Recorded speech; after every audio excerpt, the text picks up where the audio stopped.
Jocelyn from Woolwich Community Services. I am the child and youth worker, and normally I'm running the youth center, but today I'm going to show you how to dress for success for your winter outings from my own personal experience and also from taking kids outdoors at different nature centers.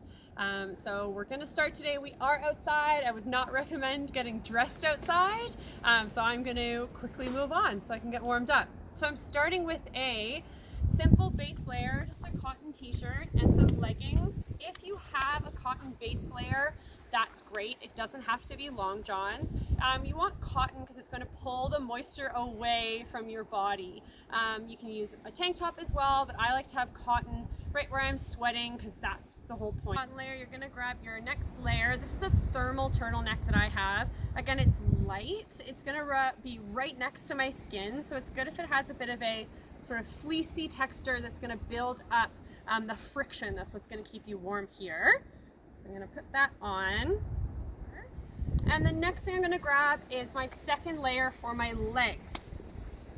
And now for my second part of my sort of base layer on my bottom, I'm just grabbing a pair of jeans that are not too tight. The point with this layer is for air to build up between your body and have the air circulation going there.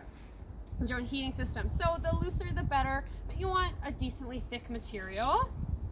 Now I'm going to move on to a nice fluffy sweater. So my preference here personally is a hoodie, and a good tip with this one is just quickly, you don't want to have too many zippers building up right around your neck. So it's another good option. If you're finding that to be an issue, just switch over to a hoodie. Okay, now I'm going to build up with a nice thin puffer jacket. If you're finding you're going to be active outside, it's better to go with thinner layers and more of them. Important layers you're going to have is your shell layer. So that's acting as windproofing, waterproofing, and just keeping all that body heat actually inside of that shell. So this is a great option I picked out because it also has another layer built into it that you can zip on and off if you're finding you're getting too hot.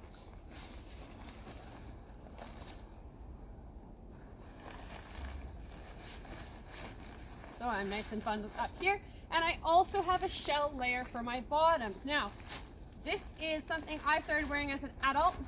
Snow pants are too warm for me. I'm not rolling around in the snow the same way kids are. So I use a rain pant. Windproof, waterproof. Okay, now that you have your shell layer on, you're going to focus on your extremities. So I have just some small gloves here. It's great to have a bottom layer. Both for your feet and your hands, that's going to absorb sweat, and you might actually want to have a couple options of these throughout the day so they're not ending up wet and cold. Now for your head, a couple of options depending on how hot and sweaty you get when you're wearing a hat. You cover your ears with a little band, you have your traditional toque, or a full ear flap hat. And now for boots. I am someone who gets hot, sweaty feet, so I actually tend to prefer to wear a thinner, smaller boot if I'm actually being active outside, and I just wear a thin cotton sock and bring lots of different options throughout the day to change.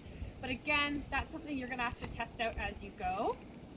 So I either be wearing these ones, or another great option is just a light winter boot that has good traction on the bottom, and it's actually better if they go higher up, so you're not getting snow and cold down your ankles.